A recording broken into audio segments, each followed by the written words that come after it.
कहवा पैबो आम के चटनिया हो पियावा मोर पलटनिया कैसे होई गेहूं के कटनिया हो पियावा मोर पलट। ए मलकाई का हो? अरे तनी हेने आवो हो। अरे आ गइला का हो?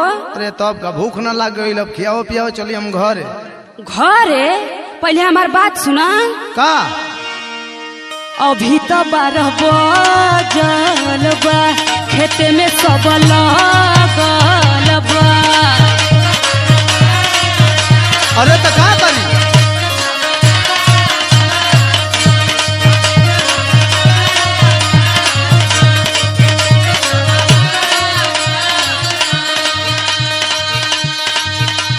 अभी तो 12 बजल बा, खेते में सब लगल बा।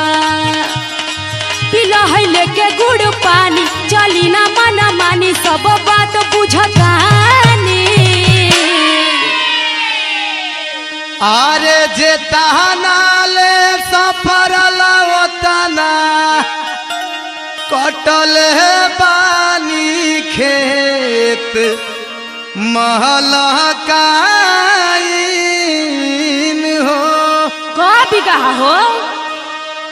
अरे 2 बीघा हो 2 बीघा 2 बीघा हो 2 बीघा गेहूं कटाइल बाटे 2 बीघा हो गेहूं कटाइल बाटे 2 बीघा हो सरसों कटाइल पौने 2 बीघा। बोला बा झूठ। बहुत घाम लगता।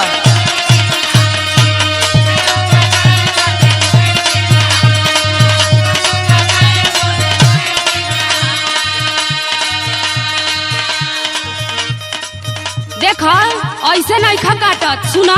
का फोकटे में मजदूरी न पैब, करता रह जंग चोरई।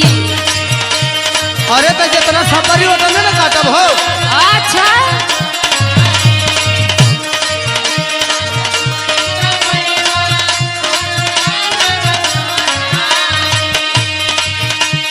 आधा से ज्यादा कटाइए गई बाचल बटे अब थोरही।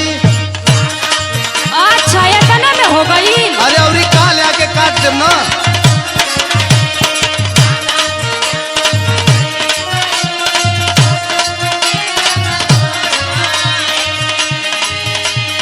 बनारस मुँह न बनाव, ना हमके भरमाव, कुल पहड़ा पढ़ले बानी।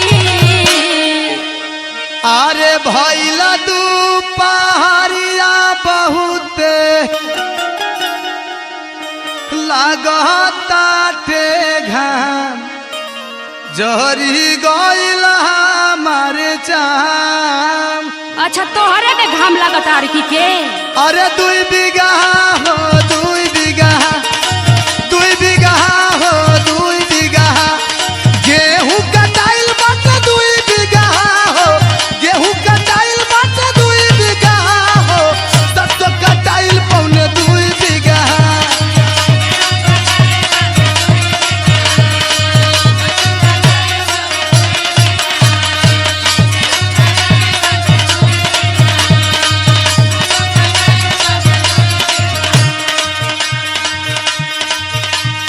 सुना सुना हमारो बात सुना। अरे खियाओ ना भूख लगल बा। ओही साल के परिकल बड़ा, अब की लहना लागी हो। सुना करो ना। उनकी पारी से 5 किलो कमे जवरा देले रहू। अच्छा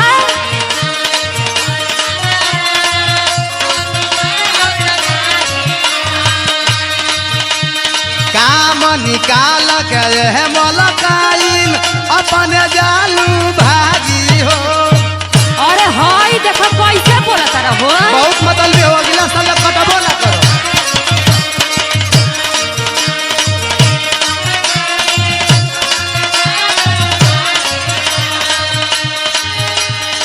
ए सुना सुना। का देवा अखनीस के बोलाई तो बहुते पिटवाई, याद आवे लगी नानी।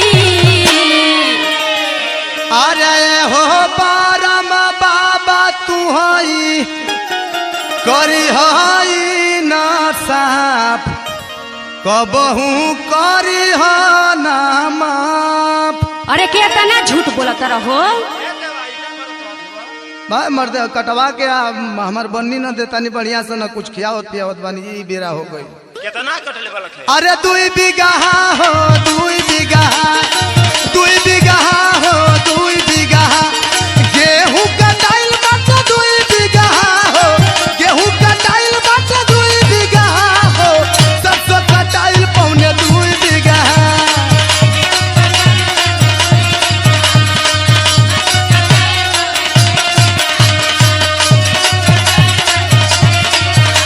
अरे भगवा की ना हो। अरे खाना तो खिया दे काल काट न दे। अरे जा जा जा पहले जा। अच्छा जितना भइल बा उतना हमार दे दो। हम ना जब तोरा के बड़ी तू झूठ बोलत रहो।